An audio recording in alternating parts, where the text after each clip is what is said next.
Ba-na-na-na-na-na. Hey, ba-dum-bum-bum. Ladies and gentlemen, boys and girls of all ages, welcome to KocoSports. I am the huge one, aka the idiot Dave Koco from DAVEKOCO.com, and we are live, very exclusive. We are live on Twitch, KocoSports, and for now, we are archived on YouTube, KocoSports. And I am with my partner in crime, Boom Boom. Boom Boom, we just ended a watch party that's on twitch.tv, KocoSports every day. Not every day, but every day. You go there, you watch it. You watch the trailer over and over. We're live on twitch.tv/KocoSports. We just finished our watch party. Boom Boom, as always, we ask you win, loss, or tie. We just saw AEW wrestling. I don't know why I said wrestling, because that's AEW wrestling. AEW's Rampage. So, super excited. Booms, win, loss, or tie, what did you give this? I'm going to give it a win. Giving it a win. It was a great show from top to bottom. Nice. I'm doing it beyond a win. I think it's perfect. I just have to one-up you. I think it was a perfect episode. The matches were a little bit short on that end. But let's be honest. We were all here for CM Punk's return. And they delivered. Boom Boom, your thoughts on CM Punk's return? Well, as far as from a production standpoint, I think AEW made a great decision by go ahead, and they didn't waste any time. They just immediately started. They just boom, put up the graphics, started blasting Cult of Personality. CM Punk comes out. He takes a moment just to soak it all in. I'm not joking. It probably took him almost 5 minutes just to get to the ring. He just kind of let everything just kind of come to him. He took his time. He got in the ring. I think he cut a wonderful promo. He talked about his passion for professional wrestling, where he'd been, and now that now he's back. And also, he's going to give. He gave all the fans ice cream bars. So on the way out, you could get a free ice cream bar. He talked about the future. He talked about he's going to wrestle Darby Allin. He's going to wrestle him at the pay-per-view on September 5th. All Out, so looking forward to that. I looked at the time, and next thing I know, 18 minutes had gone by. That's how long it took. I think it was the right decision because, one, it gave Punk all the time he wanted to kind of say what he needed to say. It didn't feel forced, it didn't feel rushed, it didn't feel dragged, it just felt right. Also, when you have that, or we checked it, Sid's checked it out online, CM Punk and Cult of Personality were both trending on Twitter at that moment, and my only hopes is when people saw that, it started blowing up on Twitter. It gave people, times to call friends or message friends, say, hey, put it on TNT, check out Rampage, and I'm interested to see what their ratings are going to look like because of this. So, great opening segment. Yeah, and one thing Golden Star Alex in the live chat did mention is that, and a couple other people did, that the shop sites were crashing. I want to give a shout out to Hunter Dillon. The only thing that shocked me in a good way, I know WWE fans are sensitive. I'm shocked in a good way he didn't attack them more. I thought he was going to attack them a lot more. Maybe that's coming in the future, but I think this was just a feel-good moment for 90% of this. Did you, going into this, think he was going to attack WWE more? I thought maybe he would because because Punk has been very outspoken in his criticism of WWE, particularly about his situation. But you've also got to think, man, that you've said everything you need to say on that one. You don't need to look back anymore. It's time to look forward, time to look, to the future. And I think, you acknowledge it, but you move on. And I think he did the right thing by not just name dropping WWE and just spent the whole 10 minutes running them into the ground, because it doesn't accomplish anything. You look at the future, you look at where you're at, you want to put that promotion over. And if you want to stick it to WWE, the best way to do that is to get AEW over and get them to surpass WWE. That's how you stick it to them now. And also too, what was I gonna say? I think that would have been a TNA type move back in the day with Dixie Carter. And I think and I just want to put over this. I think this is the first moment in pro wrestling outside of an Okada Omega match that as soon as I'm done recording this YouTube, I'm going to rewatch it.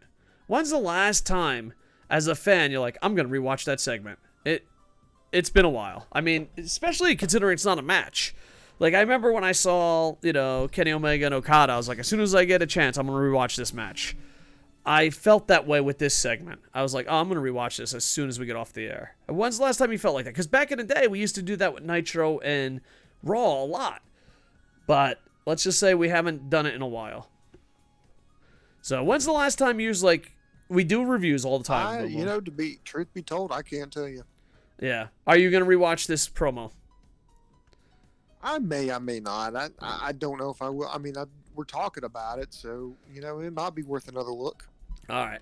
I'm going to go read these comments real quick. Also, YouTube, make sure to give them up. Golden Star says CM Punk was trending and all over my Twitter timeline. I would be shocked if a ton of people didn't tune in just for that.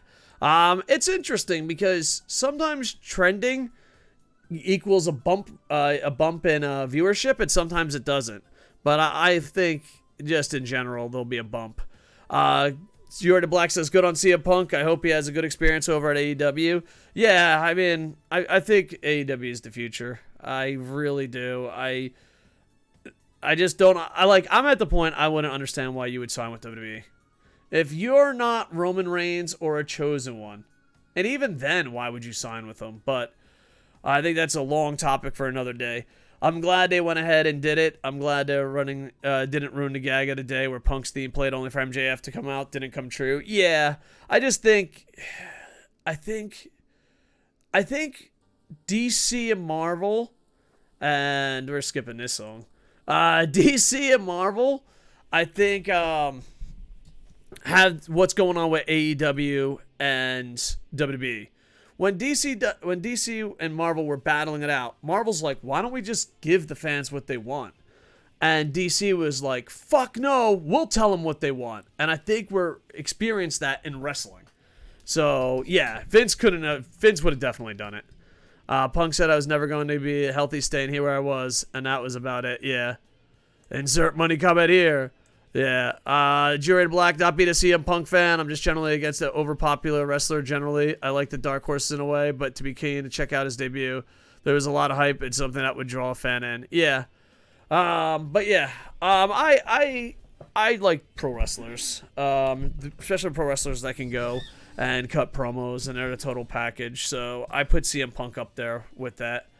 You already not liking things, shocker. Oh no. We're getting drama in the chat.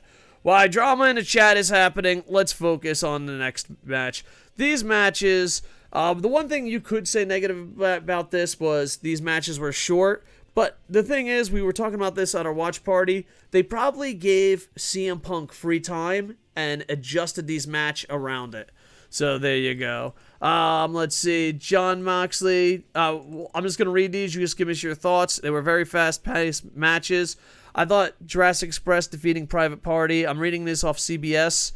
Jurassic Express defeated Private Party via pinfall to advance to the finals of the tag team title eliminated tournament. I didn't even know there was a tournament. I just thought it was a great match. It was. There was a 4-team tag team eliminator tournament. Next week, tonight we saw Private Party versus Jurassic Express. This Wednesday we're going to see Lucha Brothers take on the Varsity Blondes.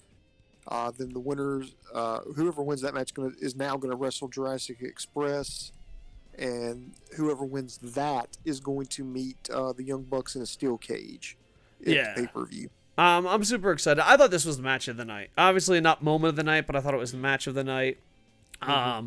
You got Jade Cargill, I always worry I mispronounce her name, versus defeats Kara Hogan via pinfall. I think this match was noticeably cut short. And that's when it realized just they only had an hour.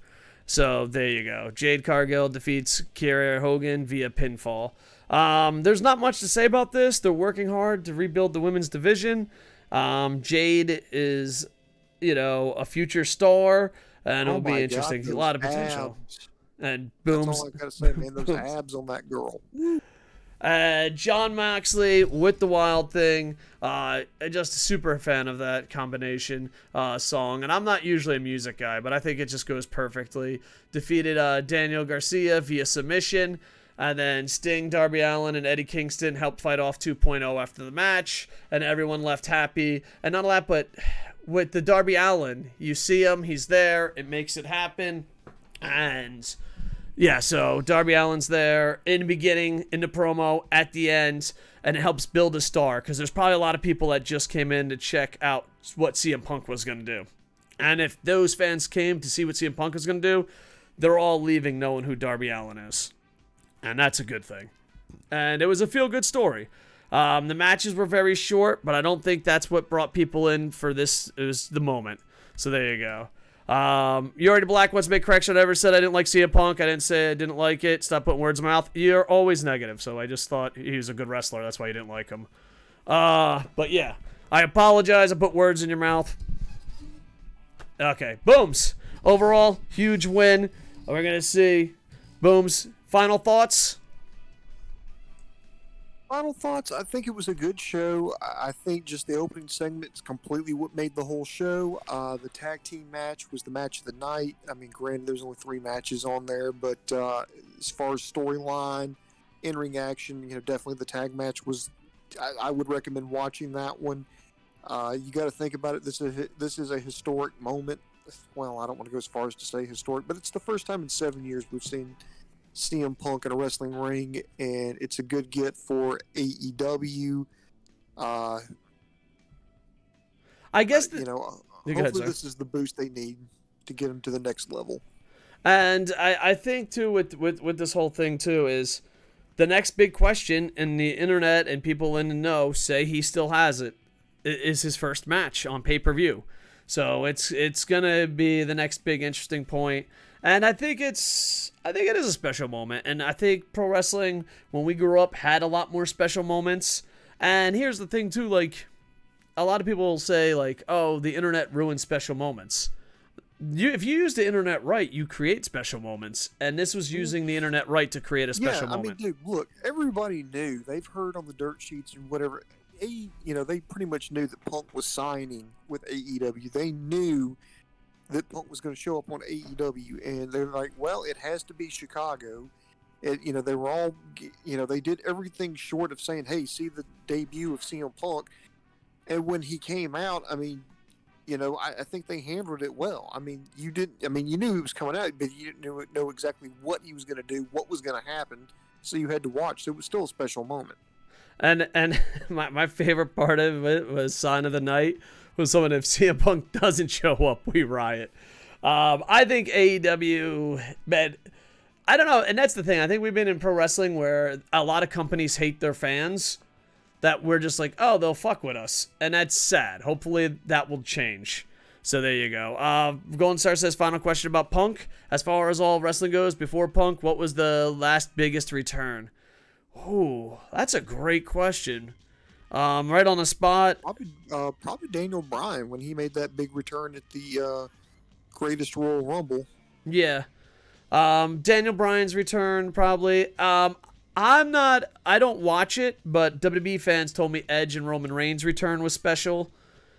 Yeah, I don't know. I think Daniel Bryan is probably the biggest return so far. It's been going back. I don't know. But it should be pretty interesting. New Japan, they don't really have returns. It's more of a sport than a shock, as far as booking goes. Maybe Kenta. Kenta was a big return. It didn't pay off, but it was a huge return. And all that, but the fact that he went to New Japan instead of Noah. So I'm going to say in Japan it's probably Kenta. In America, probably Daniel Bryan. But I could be wrong. But this was definitely special. All right, YouTube.